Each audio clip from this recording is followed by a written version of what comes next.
Here's a question that confuses a lot of smart people. If the United States is energy independent and we export oil to the rest of the world, why does the price at the pump keep climbing every time something blows up halfway across the globe? That contradiction is costing your family real money. Let me explain it. I am Ron Siegel, certified liability advisor, helping families build wealth through strategic debt management. You've heard the headlines for years. The U.S. is the largest oil producer in the world. We export more energy than we import. We are on paper energy independent. And yet, here in California, gas is over $6 a gallon. Ow! Across the country, prices keep ticking higher every time there is tension in the Middle East. Most recently, the latest peace proposal involving Iran was rejected, and right on cue, oil markets reacted. Prices moved, inflation fears jumped, and mortgage rates pushed higher.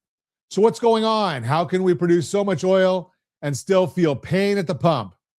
There are three reasons, and once you understand them, the whole picture clicks into place. Reason number one, not all oil is the same. The oil we produce in Texas and the Permian Basin is what is called light sweet crude. The oil that most refineries are built to process, especially the ones serving California, is called heavy sour. So we're pumping the wrong flavor of oil for our own refineries. We produce light sweet, we export light sweet, and then we import heavy sour from places like the Middle East and Venezuela to actually fill our gas tanks. California alone imports about 1/3 of its oil from the Middle East. The last tanker from the Middle East just arrived this week. Let me say it differently. California, the fourth or fifth largest economy in the world, just received its last Middle East oil tanker. That is not a small detail. Reason number two, geography is not on our side. You might be thinking, fine, just ship Texas oil to California. The problem is the Rocky Mountains. There's no pipeline running over those mountains, and there will not be one anytime soon. So even though Texas is closer than the Persian Gulf on a map, it is much harder to actually move oil from Texas to a California refinery than it is to bring it in by tanker. Nature decided that one for us. Reason number three, and this is the big one. Oil is a globally traded commodity. The price is not set by what is happening in Houston. The price is set by global supply and global demand. So when 20% of the world's oil passes through the Strait of Hormuz and there is conflict around that strait, prices rise everywhere. Even if every drop of U.S. oil stayed inside our borders, the global price would still spike, and that global price drives the cost on Main Street. And one more layer. Countries like Germany, France, and the UK produce almost no oil of their own. When supply gets tight, they bid the price up to make sure they get what they need. And oil companies are private businesses. They are not charities. They sell to the highest bidder, not the closest neighbor.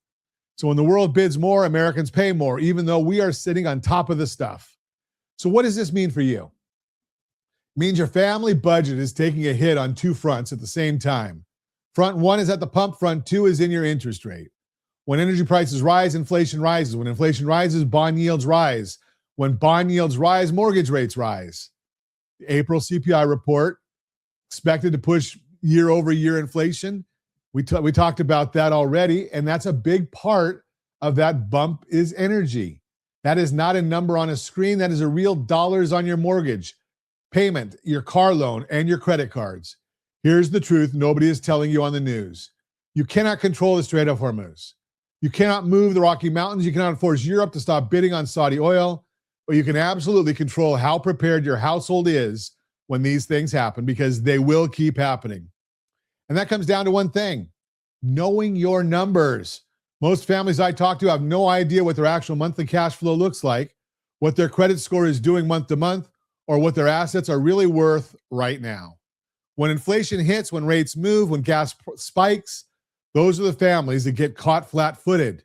The families that come through this just fine are the ones who know their budget, know their credit, and know their balance sheet. They are not guessing, they are tracking. That is exactly why I want you to grab the tools at rsrlinks.com/keysteps.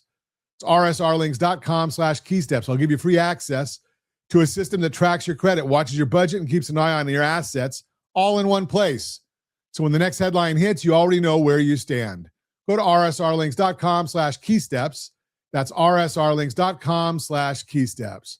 I am Ron Siegel, your certified liability advisor, helping families build wealth through strategic debt management. Thanks for listening to the Your Credit Matters segment, brought to you by rsrlinks.com/keysteps. That's rsrlinks.com/keysteps.